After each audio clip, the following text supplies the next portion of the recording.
नमस्कार, आप देख रहे हैं एनबी न्यूज़ 24/7 नीलम बौद्ध के साथ। और साथियों, आज हूं मैं उत्तर प्रदेश के जिला बुलंदशहर गांव हिसोटी में, जहां पर कि धम्मपद ट्रस्ट के माध्यम से आज एक विशाल व भव्य कार्यक्रम का आयोजन किया गया है, जिसमें कि प्रथम चरण में जिस तरह से आप देख पा रहे होंगे कि पंचशील ध्वज के साथ में इस धम्म यात्रा की शुरुआत की जा रही है। और यहाँ पर आज दूर दराज से काफ़ी लोग आए हैं और यहाँ पर अभी फ़िलहाल जो गांव के लोग हैं वो एकत्रित हुए हैं। सबके बारे में साथियों मैं आपको बता दूं कि ये यात्रा लगभग 4 किलोमीटर से लेकर 5 किलोमीटर तक रहेगी और बीच में 3 गांव इस यात्रा के दौरान पड़ेंगे। उसके बाद हिसोटी गाँव है, हिसोटी गाँव में जाकर इस यात्रा का समापन होगा और उसके बाद में जो मंच है, मंच का कार्यक्रम होगा। अभी तैयारियां आप देख रहे हैं जिस तरह से तैयारियां चल रही हैं।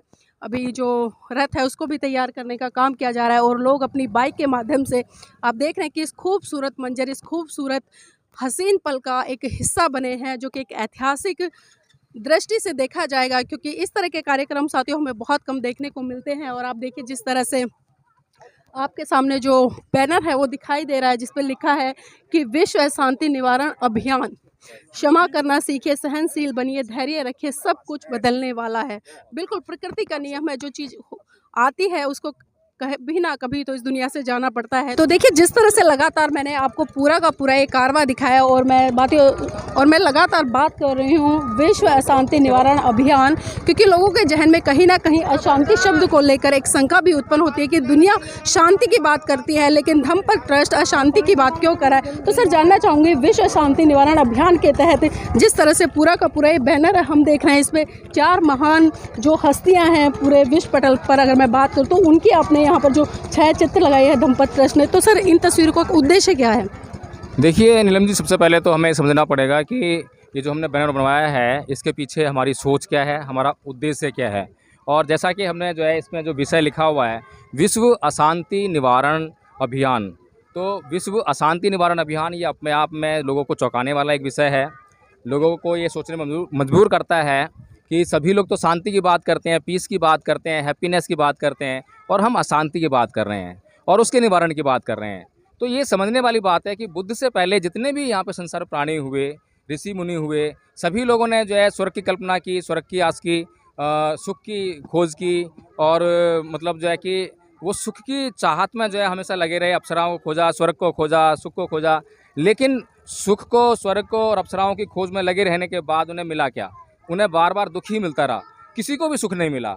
लेकिन बुद्ध ने जो है वो उसको जांचा और देखा। उन्होंने भी प्रयास किया कि सुख कैसे खोजाया जाए, लेकिन सुख को क्योंकि डिफाइन नहीं कर सके वो जो है, तो सुख को अगर डिफाइन नहीं कर पाएंगे, जिस चीज़ को हम डिफाइन नहीं कर पाते संसार में, तो उसको खोजेंगे कैसे? हमें पता ही नहीं कि हमें किसे खोज रहे हैं, उसका आकार क्या है, रूप क्या है, रंग क्या है, उसको जो है कैसे जाने कि उस चीज़ को खोजना है। तो इसीलिए जो है बुद्ध ने ये देखा कि सुख को डिफाइन किया जाता है लेकिन दुख को डिफाइन किया जाता है। उसको दुख को डिफाइन करते हुए बुद्ध ने कहा कि जाति भी दुखा, जरा भी दुखा, व्याधि भी दुखा, मरणा भी दुखा, शोक परिदेव दुमरस्यु पाया सापी दुखा, पिए ही विपियोगो दुखो, अपिये ही संपयोगो दुखा, जम्पि छंगने लपति तंपि दुखं, संख्यतेन पचुपादान खंदापि दुखा। यानी कि जन्म दुख है, व्याधि दुख है, रोग दुख है, बुढ़ापा दुख है, मरना दुख है। जो चीज़ें हमें चाहते हैं वो नहीं मिलती है तो हमें दुख होता है। प्रियजनों का बिछुड़ना दुख है, अप्रियजनों का मिलना दुख है। तो इस तरह से कुल मिलाकर ये जो हमारा शरीर है ये दुखों का घर है। दुखों का घर इसलिए है कि हर एक प्राणी जो है सुख ही सुख चाहता है, और जैसे ही उसे जो है थोड़ा सा सुख उसको मिलता है तो उसको भोगने लगता है। वह भूल जाता है कि इस सुख के बाद, इस सुख को भोगने के बाद उसे फिर दुख में पड़ना है, और वो अपने जीवन से कभी भी दुखों को दूर नहीं कर पाता। इसीलिए बुद्ध ने इस बात को जाना और बुद्ध ने जो है सबसे पहले जो जीवन में दुख हैं उनको ढूंढा और उनका नाश कर दिया, बिल्कुल ख़त्म कर दिया उनको। फिर जब दुख का नाश हो जाता है तो उसके बाद क्या रह जाता है? उसके बाद रह जाता है सुख। तो फिर सुख मिलता है और बुद्ध को वही परम सुख यानी निब्बान प्राप्त हुआ। इसी तरह से हमने सिर्फ बिल्कुल बुद्ध के पदन चिन्हों पर चलते हुए हमने जो है विश्व अशांति निवारण अभियान रखा। हमें अशांति खोजनी है कि वो अशांति के एरियाज़ कौन से हैं, अशांति के क्षेत्र कौन से जहाँ जहाँ अशांति है। और जब हमें अशांति के क्षेत्र मिल जाएंगे तो हमें ये खोजना पड़ेगा कि अशांति का कारण क्या है। कारण मिल जाएगा तो उसका निवारण भी होगा, फिर उसका जो है एक मार्ग भी है, तो उस पर चल के हम जो है अशांति जो मिटा देंगे, तो विश्व में जो शेष रह जाने वाली चीज़ रहेगी वो शांति रहेगी। इसलिए अगर हमें शांति को खोजना है तो हमें शांति को नष्ट करना पड़ेगा। तो इसलिए विशेषकर बहुत सारी ऐसे स्लोगन इस बैनर पर लिखे गए हैं और इस बैनर पर आपने देखा है कि जो अलग अलग महान पुरुष हैं उनकी जो तस्वीरें हैं वो भी लगाने का काम किया गया। और इस धम्म कारवां की जो सबसे महत्वपूर्ण कड़ी है, क्योंकि हम देखते हैं कि अक्सर किसी भी कारवां में जो लोग होते हैं वो बड़े बड़े होते हैं, लेकिन देखिए यहाँ पर कितने खूबसूरत छोटे छोटे बच्चे इस धम्म कारवां का हिस्सा बने हैं, जो कि पंचशील ध्वज यात्रा है। तो देखिए जिस तरह से बच्चों के हाथों में आपको दिखाई दे रहे होंगे, सहनशील बनो, कुछ इस तरह के जो छोटे छोटे स्लोगन है जो कि बहुत बड़ा संदेश देते हैं। अगली कड़ी में आप देख सकते हैं कि लोभ व लालच को दान से जीत लो। और देख सकते हैं उसी अगली कड़ी में जिस तरह से आपको ये पट्टी दिखाई दे होगी कि क्षमा करना सीखो। बहुत सारी चीज़ें हैं यहाँ पर जो लिखी गई है कि निंदा और प्रशंसा में समता बनाए रखें, क्योंकि देखिए जब हम किसी की प्रशंसा करें या निंदा करें तो उसमें हमारा समान एक समतावादी दृष्टिकोण होना चाहिए। ना तो हमें ज़्यादा द्वेष पालना चाहिए और ना ही किसी के प्रति इतना लगाव रखना चाहिए। देखिए हमें दोनों चीज़ें समता में रह के करनी चाहिए, ना तो किसी से ज़्यादा द्वेष पालना चाहिए और ना ही किसी के प्रति बहुत ज़्यादा मोह रखना चाहिए। अगली कड़ी में आप देख पाएंगे कि अपने दोषों को देखना शुरू करो, दूसरों के दोषों को देखना बंद करो। अगर मैं आज के वर्तमान युग की बात करूं, लोग आज अपने दोषों को तो बहुत कम देखते हैं लेकिन दूसरों पर बहुत ज़्यादा दृष्टि रखते हैं, उनमें कमियां निकालने का काम करते हैं। तो देखिए इस खूबसूरत मंजर को लगातार मैं बात कर रही हूँ कि इस मंजर का जो हिस्सा है आज छोटे छोटे बच्चे भी बने हुए हैं, चाहे वो बेटी हो या बेटा हो। आप देखिए और अभी जिस तरह से पंचशील के जो ध्वज हैं हवा में लहरा रहे हैं, बहुत ही खूबसूरत ये मंजर। और दोबारा से वो समय याद आ रहा है जिस समय हम देखते कि थी महाकाणिक तथागत बुद्ध के समय या सम्राट अशोक के समय, जो पूरा भारत तक कहीं ना कहीं वो पूरा बोध में था और हर कूचे गली से एक ही आवाज़ सुनाई देती थी कि ले अंत मन दीप भव, मूल मंत्र बने स्वयं के स्वामी, गूंज उठे हर बस्ती से बोधं शरणं गच्छामि। तो कुछ इस तरह का खूबसूरत नज़ारा है यहाँ पर। और यहाँ पर गाँव के ही बहुत सारे लोग हैं, खासकर महिलाएं, उनसे जुड़ने का प्रयास करें। आपका नाम क्या है? भारती। हाँ भारती जी, कहाँ से आए हैं? हम चांदपुर से आए हैं, बुलंदशहर से। चांदपुर से है। अच्छा, इतनी दूर से, कितना दूर पड़ा आपको ये हमें पड़ा कम से कम 45-50 के आसपास मीटर दूरी पर पड़ा है। अच्छा, इस कार्यक्रम की सूचना कैसे मिली आपको? ये हमें हमारे हस्बैंड इनसे जुड़े हुए हैं, उन्होंने फेसबुक पे देखा, उन्हें मैसेज मिला और हमने बहुत ही मन से बहुत खुशी से आए यहाँ पे कि हमें ये मौका मिला यहाँ आने का और इस चीज़ में भाग लिया हमने। जी, आपके हाथ में छोटा सा बच्चा है, इसको लेकर 4-5 किलोमीटर पैदल चलना है, गर्मी भी काफ़ी है, धूप भी है, तो चल पाएंगे? बिल्कुल। जब हम बाबा साहब के लिए हम कुछ भी करेंगे, जब उन्होंने हमारे लिए इतना कुछ करा है तो हमारा पूरा कर्तव्य, पूरा फर्ज बनता है उनके लिए कुछ करने के लिए, उनके पथ पे चलने के लिए। जी, तो आज इस कारवां को देखते हुए कैसा लग रहा है? बहुत अच्छा, बहुत मनोविज्ञान हमारा बड़ा अंदर से, बहुत खुशी हो रही है हमें। हमारे बच्चे आए हैं साथ में, हमारे हस्बैंड भी, और ये 4 महीने की बेबी है, कोई कह नहीं सकता है, बट इसे भी बहुत खुशी हो रही है, बहुत खुश हो रही है।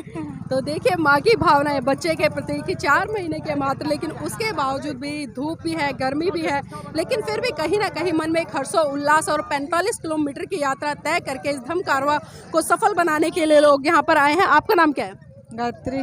कहाँ से हैं? हिसोटी। हिसोटी से। तो गायत्री जी, इस तरह का कार्यक्रम पहले हुआ है गांव में या पहली बार हो रहा है? नहीं, पहली बार। पहली बार हो रहा है। तो कैसा लग रहा है? अच्छा लग रहा है। अच्छा लग रहा है। तो कल को रात को आप कैडर में थे? कल कैडर हुआ था एक, मतलब रात को एक मीटिंग हुई थी उसमें थे? हते तो उसमें बहुत सारी बातें हो रही थी, तो वहाँ पर जो बातें हो रही थी कैसी लग रही थी आप लोग? बढ़िया लग रही हमें तो। अच्छी लग रही थी। तो मतलब बदलाव चाहते हैं अपने गाँव में? हाँ, बदलाव भी चाहता है। तो देखिए कहीं ना कहीं महिलाएं भी बदलाव की तरफ पड़ रही है और बदलाव चाहती हैं। और इस तरह का जो कार्यक्रम वो बता रहे कि पहली बार हमारे गांव में इस तरह का कार्यक्रम हुआ है, जो कि एक खुशी का विषय भी है इन लोगों के लिए, क्योंकि इस तरह के कार्यक्रमों में आने का मौका इन लोगों को मिलता नहीं था। और मैं लगातार बात कर रही हूँ कि महिला, बच्चे, हर वर्ग आपको यहाँ पर दिखाई दे जाएगा। बेटा नाम क्या है? दिव्या भारती। दिव्या भारती, पढ़ते हो? कौन सी क्लास में? 9th में आई हूँ। 9th में। अच्छा बेटा, कहाँ से आए हो? हिसोटी से। हिसोटी से। तो ये बताओ आज जो ये कार्यक्रम हो रहा है कैसा लग रहा है? पहले तो बहुत अच्छा लग रहा है। बहुत अच्छा लग रहा है। ये हाथ में कौन सा झंडा है? पंचशील। पंचशील का झंडा है। जानते हो झंडे के बारे में? हाँ, भगवान बुद्ध। अच्छा, तो इस पंचशील में 5 रंग दिखाई दे रहे हैं आपके, इन रंगों के बारे में कुछ पता है आपको? मैम अभी इतनी जानकारी नहीं है, आगे और देखेंगे। अभी जानकारी नहीं। अच्छा, ये जानना चाहूंगी कि इस तरह के कार्यक्रम पहले आयोजित हुए हैं या पहली बार ऐसा कार्यक्रम हो रहा है? और बार होता था लेकिन गांव में ही होता था, इतनी दूर नहीं आते थे। मतलब ये जो यात्रा निकल रही है पहली बार निकल रही है? हाँ। तो अच्छा लग रहा है? तो अभी 4-5 किलोमीटर पैदल चल रहा है, चल पाओगे? थकोगे तो नहीं? नहीं। तो देखिए मन में उत्साह है और 4-5 किलोमीटर की यात्रा तय करने के लिए भी तैयार है। और भी बिटिया हैं यहाँ पर, उनसे जुड़े। आपका नाम क्या है? मोनिका। मोनिका, क्या करते हो? मैं अभी बीए कर रही हूँ, पढ़ाई कर रही हूँ। हाँ। ये कर रहे हो तो जानना चाहूंगी, आज जो एक कार्यक्रम हो रहा है आपके गांव में, पहले तो थोड़ा सा हमारे दर्शकों को ये बताने का प्रयास करें कि कैसा लग रहा है आपको? बहुत अच्छा लग रहा है, बहुत ही ज़्यादा अच्छा लग रहा है। बहुत अच्छा लग रहा है। हाँ। तो इस तरह के कार्यक्रम पहले आयोजित हुए हैं, पहली बार ऐसा कार्यक्रम हुआ? पहली बार हो रहा है। तो क्या कुछ नया सीखा? मतलब नया तो ये है कि अच्छा लग रहा है, पंचशील ध्वज लेके और पूरी रैली निकाल रहे हैं, लोगों को जागरूक करेंगे, इसकी देखेंगे तो लोग जागरूक होंगे। अच्छा, गांव का जो माहौल है वो कैसा है? महिलाओं को, जो खासकर बेटियां हैं, उनको समानता देते हैं या सिर्फ खाली बातों में ही होती है? बातों में ये कुछ भी नहीं देते अच्छा, समानता। कुछ भी नहीं देते। बाबा साहब अक्सर समानता की बात करते थे और महाकारुणिक तथागत बुद्ध ने भी जिस तरह से अपने उसमें भिक्खु संघ में भिक्खुओं को भी शामिल किया, तो क्या ऐसा है गांव में कि बेटा बेटी एक समान समझा जाता हो? नहीं, बिल्कुल भी नहीं समझा जाता सच में। बिल्कुल भी नहीं समझाता। तो आप पढ़ रहे हो तो इन चीज़ों का विरोध करते हो? जो हाँ, विरोध करते हैं, हम अपने घर में भी करते हैं, तो अब आगे भी करेंगे। अच्छा, घर वालों का नजरिया कैसा होता है? मतलब थोड़ा गुस्सा तो आता है, लेकिन फिर अगर हम जब जिद ज़्यादा करते हैं तो मान भी जाते हैं कभी कभी। मान जाते हैं। देखिए, सही बात को मानने में बुराई नहीं है। आपका नाम क्या है? गीता कुमारी। अच्छा, गीता कुमारी, जानना चाहूँगी क्योंकि इस तरह के कार्यक्रम हम बहुत सारे सोशल मीडिया से होते देखते थे, आप लोग भी देखते होंगे क्योंकि यूट्यूब आज एक ऐसा माध्यम हो गया जिसके माध्यम से हमें दूर दराज की खबरें मिलती हैं। लेकिन पहली बार आपके गाँव में इस तरह का कार्यक्रम हो रहा है, क्योंकि लोग लगातार बता रहे हैं कि पहला ही बार ऐसा कार्यक्रम हो रहा है। तो ये बताओ कैसा लग रहा है? बहुत अच्छा लग रहा है, बता भी नहीं सकते कि आज हम कितने खुश हैं। एक्सप्लेन नहीं कर पा रहे। हाँ, यस। अच्छा, ये जानना चाहूँगी आपके गांव में, क्योंकि अभी जिस तरह से हम चर्चा कर रहे हैं, 2-4 दिनों से देख रहे हैं, लोग अभी बुद्धिज़्म की तरफ नहीं आ रहे, लेकिन आज सबके हाथों में पंचशील के झंडे हैं। तो क्या हिंदू धर्म को छोड़कर बुद्धिज़्म की तरफ बढ़ेंगे? शायद लगता तो है आज का ये प्रोग्राम देख के कि मतलब लोग बौद्ध धर्म की ओर बढ़ेंगे, लेकिन वो है ना, जो हमारे पूर्वज हैं वो तो पुरानी रीति रिवाजों को लेकर बैठे हुए हैं। लेकिन नई पीढ़ी का तो ये दायित्व बनता है ना, वो समझ गई है वैज्ञानिक सोच के आधार पर। ये नई पीढ़ी का दायित्व बन रहा है कि ये नए जो लोग हैं, इस खास करके बेटियां ही इस नई पीढ़ी को आगे बढ़ा सकती हैं, क्योंकि उनके हाथ में होता है ना घर चलाना, तो वो ही कर सकती हैं। बिल्कुल। तो देखिए, जिस तरह से अभी कहा है कि बेटियां अच्छा घर चला सकते हैं, महिलाएं अगर हम बात करें तो बहुत अच्छे तरीके से परिवार को हैंडल कर लेती है। इसी तरह से अगर हम देखें सामाजिक या धार्मिक आंदोलन में अगर महिलाएं सक्रिय भूमिका निभाए तो वो भी कहीं ना कहीं बढ़ चढ़कर उस कार्रवाई को सफल बना सकती हैं। यहाँ पर छोटे छोटे बच्चे हैं। बेटा, नाम क्या है? अभिषेक कुमार। पढ़ते हो? हाँ, कौन सी क्लास में? 4th। अच्छा, आज यहाँ पर क्यों आए हो? आज रैली निकल रही है, यहाँ पर एक खुशी के लिए आए। रैली निकल रही है, तो ये रैली कैसी लग रही है? बहुत अच्छी लग रही है। बहुत अच्छी लग रही है। आपके गले में ये कौन सा पटका है? पंचशील। पंचशील का है। और ये झंडा पंचशील। पता है आपको? हाँ। अरे वाह, बहुत अच्छे बच्चे हैं। देखिए, इन्हें जानकारी है कि पंचशील का पटका है, पंचशील का ध्वज है। और तो आप देखिए इस खूबसूरत मंजर को, मैं आपको थोड़ा सा और पीछे तक दृश्य दिखा दूं। और इस खूबसूरत मंजर के साथ में लगातार मैं आपको अवगत करा रही हूँ कि हम अभी वर्तमान में जिस तरह से बुलंदशहर जिला उत्तर प्रदेश, गांव हिसोटी, अभी हिसोटी तो नहीं है ये, उससे पहले दाऊदपुर का पुल है वो पड़ता है और ये गांव भी है। और यहीं से चलकर जो ये पंचशील ध्वज यात्रा है ये हिसोटी गांव पहुंचेगी, जिसमें कि बीच में 2 गांव पड़ेंगे, उनको क्रॉस करते हुए तीसरा गांव हिसोटी है। वहीं पर इस यात्रा का समापन किया जाएगा। और भी लोग हैं मेरे साथ में, और खासकर मेरे साथ में यहाँ पर अनिल जी है। अनिल जी से भी जुड़ने का प्रयास करूंगी। अनिल जी, जानना चाहूंगी, इस तरह का कार्यक्रम धम्पक ट्रस्ट ने किया है, तो ये विचार और किस तरह से आया कि ऐसा कार्यक्रम किया जाए? पूरे दुनिया में शांति की बात सब लोग करते हैं और शांति शांति सब लोग लाना चाहते हैं। कोई ये नहीं कहता है कि अशांति को खत्म किया जाए। ये पहला कार्यक्रम है पूरे भारत में जहां पर ये अशांति निवारण की बात हो रही है। जब अशांति खत्म हो जाएगी तो शांति तो अपने आप आ जाएगी। तो ये बुद्ध का जो शील है, बुद्ध का धम्म है, वो यही कह रहा है कि 5 चीजें ना करो, बाकी सब कुछ करो। जैसे चोरी ना करो, झूठ ना बोलो, नशा ना करो, व्यभिचार ना करो और जीव हत्या ना करो, बाकी सब कुछ करो। तो अगर ये 5 चीजें इंसान ना करे तो उसका जीवन सुखमय हो जाएगा। तो ये कार्यक्रम का नाम है विश्व अशांति निवारण प्रोग्राम है। और जब अशांति खत्म हो जाएगी तो शांति आ जाएगी भारत में। और ये हिंसोटी गांव में ये कार्यक्रम हो रहा है। और देखिए इसमें महिलाएं, बच्चे, छोटे छोटे बच्चे, बच्चियां, यंग, नौजवान, बुजुर्ग, सब लोग, गांव वाले सब लोग इकट्ठे होकर के और शांति से चलेंगे। सिर्फ कहेंगे बुद्धम शरणम गच्छामि, धम्मम शरणम गच्छामि, संघम शरणम गच्छामि कहते हुए चलेंगे, शांति का संदेश देंगे। जय भीम, जय भारत। बहुत बहुत साधुवाद अनिल जी हमारे साथ जुड़ने के लिए। बाबूजी भी है मेरे साथ में। बाबूजी नाम क्या है? राजवीर सिंह है जी मेरा नाम। राजवीर जी यही गांव में रहते हैं? हाँ जी, कौन से गांव से? हिसोटी से। अच्छा, हिसोटी से। तो जानना चाहूंगी इस तरह के जो कार्यक्रम हो रहे हैं तो इनसे आप लोग और खासकर गांव के लोग क्या प्रेरणा लेंगे? हमें इससे चोरी नहीं करना, ईमानदारी से बात करना, और आदि आदि बहुत सी बातें होती हैं, जैसे किसी के साथ घृणा नहीं करना, प्रेम से रहना, संगठन में काम रहना आदि, ये सब बातें होती हैं जी।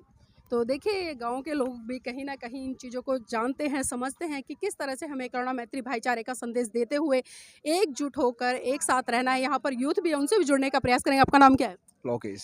लोकेश, क्या करते हैं अभी? मैं स्टडी कर रहा हूँ। स्टडी कर रहे हो? क्या स्टडी कर रहे हो? 10th क्लास में हूँ। अच्छा, 10th क्लास में हो। तो पहले ये बताएं हमारे दर्शकों को, जिस तरह से आज यहाँ पर ये इस धम्म यात्रा का कार्यक्रम क्या है, खासकर जो पंचशील ध्वज यात्रा है निकाली जा रही है, तो कैसा लग रहा है? ये बहुत अच्छा लग रहा है हमें, मतलब हमारे गांव में ये पहली बार हो रहा है, लेकिन मतलब बहुत अच्छा लग रहा है कि हमारे और भी गांव देखेंगे और वो भी जागरूक होंगे लोग कि उनके गांव में मतलब ये हुआ था। जी। तो क्या लगता है इस तरह के कार्यक्रमों से परिवर्तन आएगा लोगों में? जी बिल्कुल आएगा।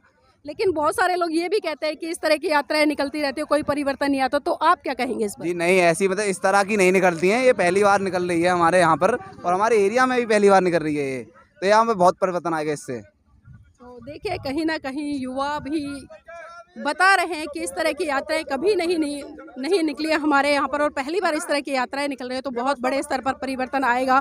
तो साथियों हमारे साथ लगातार बने रहिएगा और पल पल की खबरें दिखाने के लिए मैं अभी आपके साथ में पूरा दिन इस कार्यक्रम को लाइव टेलीकास्ट करूंगी और आपको रिकॉर्डिंग के माध्यम से भी दिखाऊंगी। लेकिन मैं चाहूँगी कि अभी तक आपने NB न्यूज़ चैनल को सब्सक्राइब नहीं किया तो उसको सब्सक्राइब कर लीजिएगा, उसकी वीडियो को लाइक कीजिएगा, शेयर कीजिएगा और कमेंट के माध्यम से बताइएगा कि ये कारवा आपको कैसा लगा।